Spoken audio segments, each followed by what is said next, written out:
Qu'est-ce qu'il y a, mon petit Gaspard? Pourquoi il y a des gilets jaunes dans la rue?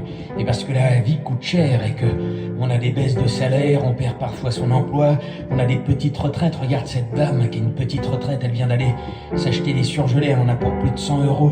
Et puis regarde cette femme de famille, enfin cette maman qui vient de faire les courses, elle en a pour plus de 250 euros.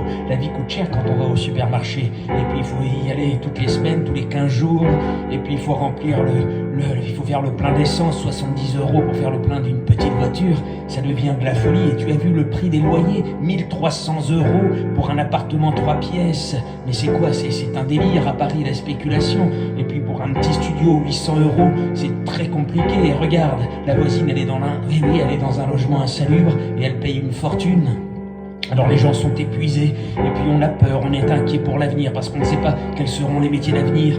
Il y a de la précarité, des petits emplois précaires, des emplois qui sont mal payés, et puis on est intérimaire et il faut jongler entre plusieurs boulots tout le temps, c'est pas évident. Et puis quand on est ouvrière et quand on se fait virer parce que l'entreprise a fait faillite, parce qu'il y a eu une délocalisation et que les produits qui viennent oui, c'est moins cher, forcément, alors c'est compliqué tout ça. Il va falloir réorganiser nos industries, il va falloir réorganiser l'ensemble de nos marques et de nos entreprises pour qu'elles soient solidaires et qu'on ait un portefeuille numérique avec un revenu universel et des missions humanistes pour travailler dans toutes les entreprises et participer à l'effort collectif pour que tout le monde puisse se nourrir.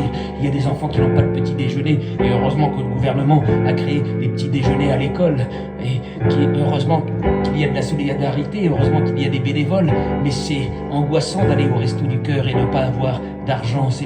Il faut trouver le moyen de faire en sorte que tout le monde puisse aller chez Franprix, Auchan, Picard, Carrefour, Leclerc. Il faut que l'on puisse tous faire nos courses normalement et que l'on puisse tous avoir un travail qui soit utile et non pas un travail qui pollue cette terre. Il faut consommer des produits de qualité et en produire qui soient de qualité pour que tout le monde puisse être en bonne santé. Il va falloir créer une économie solidaire. Mon Gaspard, c'est pour ça que les gens sont dans la rue et qu'ils manifestent avec leurs gilets jaunes.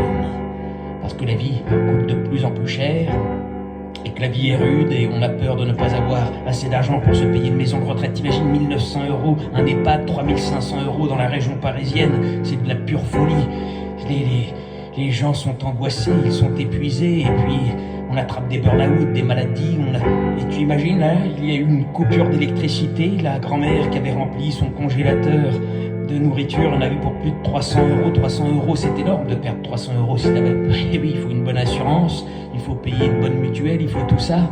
Donc là, il faut inventer une nouvelle société, il faut inventer un argent solidaire et faire en sorte que l'on puisse tous avoir des revenus et que tous les acteurs de la société puissent participer à l'effort collectif. Il faut réinventer le monde, Gaspard.